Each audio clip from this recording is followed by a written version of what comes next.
और ईरान के चक्रव्यूह से अमेरिका अब तक बाहर नहीं निकला है, लेकिन ट्रंप ने अपने अगले टारगेट को सार्वजनिक कर दिया। ट्रंप का अगला टारगेट है ग्रीनलैंड। अब यूरोप के मोर्चे पर ट्रंप के इस ऐलान से खलबली मच गई, लेकिन ट्रंप के ग्रीनलैंड प्लान से महाशक्ति के समीकरण ही बदल जाएंगे। कैसे, इस रिपोर्ट में देखिए। कि जनवरी 2029 में उनका कार्यकाल खत्म होने से पहले हर हाल में ग्रीनलैंड अमेरिका के कब्जे में होगा, क्योंकि यूरोपीय देश पहले ही साफ कर चुके हैं वो ग्रीनलैंड के मुद्दे पर डेनमार्क के साथ खड़े हैं। उनका ट्रुथ सोशल पोस्ट, ये पोस्ट एक एआई पोस्टर जिसमें सांकेतिक रूप से ट्रंप के हाथ में ग्रीनलैंड और इस पोस्टर का कैप्शन है हेलो ग्रीनलैंड। अब यूरोपीय देश जानते हैं कि ट्रंप अपनी धमकी से पीछे हटने वाले नहीं और ट्रंप ग्रीनलैंड के लिए डेनमार्क की अखंडता पर हमला कर सकते हैं, जिससे नाटो का अस्तित्व और आर्टिकल 5 खतरे में पड़ जाए। और दक्षिण कोरिया से आई रिपोर्ट्स में दावा है कि उत्तर कोरिया की परमाणु परीक्षण साइट पुंगे री के आसपास रहने वाले लोगों के डीएनए में म्यूटेशन पाया गया है। माना जा रहा है कि उत्तर कोरिया के पुंगे री इलाके और उसके आसपास की नदियां भी दूषित हैं। उत्तर कोरिया इस इलाके में 6 बार न्यूक्लियर टेस्ट कर चुका है। दावा है कि अब पहाड़ों से निकला पानी लोगों को संक्रमित कर रहा है। दक्षिण कोरिया में नॉर्थ कोरियाई लोगों की जांच की गई। 59 में से 26 लोगों के क्रोमोसोम में असामान्यताएं मिली। जांच में शामिल लोग पोंगे री के इलाके से आए हुए हैं। उत्तर कोरिया ने साल 2006 से 2017 के बीच 6 परमाणु परीक्षण किए। सितंबर 2017 में किया गया छठा परीक्षण एक हाइड्रोजन बम का था। शक्तिशाली धमाके से पहाड़ के भीतर कई जगहों पर दरारें आ गई थी। तो ईरान पर हमले से अमेरिका का आखिरी वक्त पर यू टर्न सिर्फ एक फैसला नहीं, बल्कि पूरे मध्य पूर्व की सत्ता के खेल का नया अध्याय है। क्या ट्रंप ये सिर्फ एक कूटनीतिक चाल के तौर पर चल रहे हैं या फिर पेंटागन की किसी बहुत बड़ी और खतरनाक खामोशी का इशारा है? भले ही अभी हमले टल गए हों, लेकिन खाड़ी के आसमान में मंडराते अमेरिकी बॉम्बर्स और इजराइल की तरफ जाते फ्यूल टैंकर कुछ और ही कहानी बयां कर रहे हैं।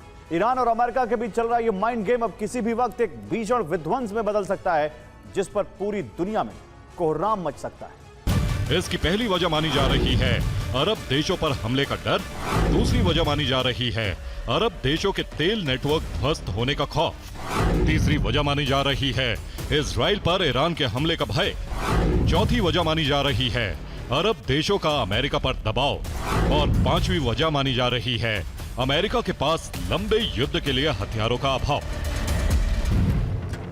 डोनाल्ड ट्रंप ने बयान दिया है ईरान पर हमले रोकने का फैसला आखिरी वक्त पर लिया गया। इसका भरोसा अरब देशों की तरफ से दिया गया कि ईरान शांति प्रस्ताव की शर्तें मानने पर सहमत है और सबसे पहले हॉर्मुज़ स्ट्रेट को खोल दिया जाएगा।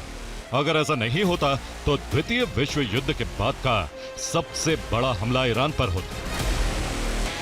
ट्रंप ने यू टर्न ले लिया है। ऐसा माना जा रहा है कि अरब देशों की तेल पाइपलाइन टूटने का डर था। ऐसा इसलिए किया गया। पहले नंबर पर ईस्ट वेस्ट तेल पाइपलाइन थी, जो सऊदी अरब के अबकैक से लाल सागर से लगते यानबू पोर्ट तक जाती है। इससे रोजाना 50 लाख बैरल तेल सप्लाई होता है। इसकी लंबाई 1200 किलोमीटर है। यह अरब की सबसे लंबी पाइपलाइन कही जाती है, जहां ईरान हमला कर सकता था।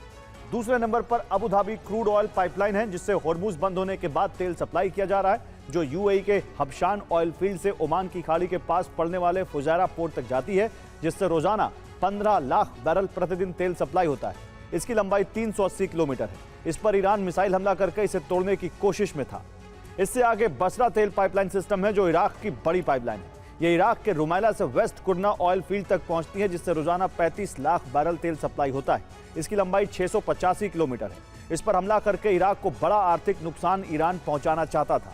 इसके बाद सित्रा तेल पाइपलाइन भी ईरान के टारगेट पर थी, जो सऊदी अरब के अबकैक ऑयल फील्ड से बहरीन के सित्रा तक जाती है। इससे रोजाना 3.5 लाख बैरल तेल सप्लाई होता है। इसकी लंबाई 118 किलोमीटर है। इस पर भी ईरान हमला करके ऑयल नेटवर्क तोड़ना चाहता है। और अमेरिका लगातार ईरान के अहम ठिकानों पर निगरानी रख रहा है। ईरान का दिल कहे जाने वाले खोजिस्तान भी टारगेट पर है। यहाँ सबसे ज्यादा तेल प्रोडक्शन होता है। यहाँ आवाज ऑयल फील्ड है, जिसकी क्षमता 8 लाख बैरल प्रतिदिन है। इसके बाद मरून ऑयल फील्ड भी टारगेट पर है। इसकी क्षमता 5.2 लाख बैरल प्रतिदिन है। आबादान ऑयल फील्ड भी यहीं पर है, जहां रोजाना 4 लाख बैरल प्रतिदिन निकाला जाता है। आगाजाई ऑयल फील्ड की क्षमता 1.8 लाख बैरल प्रतिदिन है।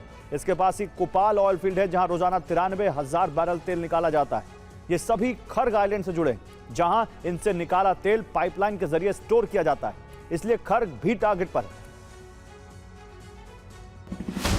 और डोनाल्ड ट्रंप का दावा है कि वो जंग टाल रहे हैं, लेकिन मुस्तफा खamenei ने अमेरिका को ऐसे चक्रव्यूह में घेरने का ब्लूप्रिंट तैयार कर लिया है जिसकी कल्पना भी पेंटागन ने नहीं की होगी। ईरान की सेना आधिकारिक तौर पर वॉर टाइम मोड में आ चुकी है और मुस्तफा के सलाहकार ने साफ शब्दों में ललकारा है कि अगर ईरान के बुनियादी ढांचे को छुआ तो 250 सालों से टिका अमेरिकी वर्चस्व इतिहास के पन्नों में दफन हो जाएगा।